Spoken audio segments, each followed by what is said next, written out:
ইয়া রাব্বাল আলামিন আল্লাহ, প্রবাসে যারা আছে, বিদেশে যারা, মা বাবার কথা মনে পড়লে, কলিজার টুকরা সন্তানদের কথা মনে পড়লে দরজা লাগায়া রুমের মধ্যে বসে বসে কাঁদে। আল্লাহ, তাদের কামাই রুজি রোজগারের বরকত নসিব করে দিও, কাগজপত্রের সমস্যা থাকলে সমাধান করে দিও।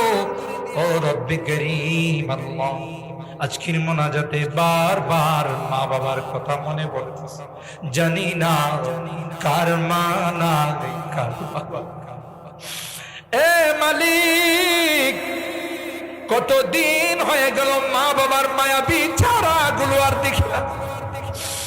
কত আদর স্নেহ মায়া মমতা সোহাগ দিয়ে আমাদেরকে বড় করছে, নিজে না খাইয়া আমাদের খানার ব্যবস্থা করছে। বাবা কোনো ভালো কাপড় পরে নাই, ভালো কোনো জুতা পরে নাই। কেউ যদি বাবার হাতে একটা মিষ্টি দিয়েছে, বাবা মিষ্টিটা প্যাকেটে করে আমার জন্য নিয়ে আসছে, কাঁধে কুলে করে আমাকে মানুষ বানাইছে।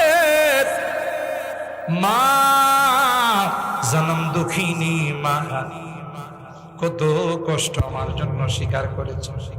কনসেপ্ট করার সাথে সাথে মা কোনো কিছু খাইতে পারে নাই, যা খাইতো সবগুলো মার বমি হয়ে যায়। আল্লাহ, মাটা দেখতে কত সুন্দরী ছিলেন, আমার জন্য মাটা কঙ্কাল হয়ে গেছে, হাঁটি হাঁটি। আস্তে আস্তে মার পেটে বড় হতে লাগলাম। আল্লাহ, মা স্বাভাবিক চলাফেরা করতে পারে না, মা বসে যায়, শুয়ে যায়। আল্লাহ আল্লাহ, প্রসব ব্যথা যখন শুরু হয়ে গেল, আমার মা সবার কাছ থেকে বিদায়। স্বামীরা হাত ধরে বলে, প্রাণের স্বামী রে, তোমার সংসারে এসে তোমার কোনো খেদমত করতে পারি না। তোমার সন্তান হবে, কত মা সন্তান জন্ম দিতে গিয়া মারা যায়। আমিও যদি মারা যাই, তুমি আমার উপর কোনো দাবি রাখো না। বেহুশ হয়ে আল্লাহ জিব্বায় কামড় দিয়ে মা দুনিয়ার সুন্দর চেহারাটা আমাকে দেখাইছে।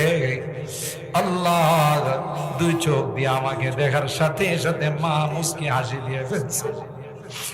2টা বছর মাকে ঘুমাইতে দেয় নাই, দুধ খাইয়েছি। আল্লাহ, ক্ষুধা লাগছে, কান্না করছি, মা তার কাঁচা ঘুমটা ভেঙে আমাকে খাওয়াইছে। কনকনে শীতের মধ্যে বারবার মার কুলে পেশাব করে দিয়েছে, মা কোনোদিন বিরক্ত হয়ে আমাকে দূরে সরাই দেয়। আল্লাহ, বেরতলা থেকে যখন বাড়ির থেকে বের হয়েছি, ঢাকা যাব, কর্মস্থলে যাব, মা দরওয়াজার মধ্যে দাঁড়ায় দাঁড়ায় আমার জন্য কাঁদছে। শাড়ির আঁচলটা দিয়ে মা চোখের পানিগুলো মুছে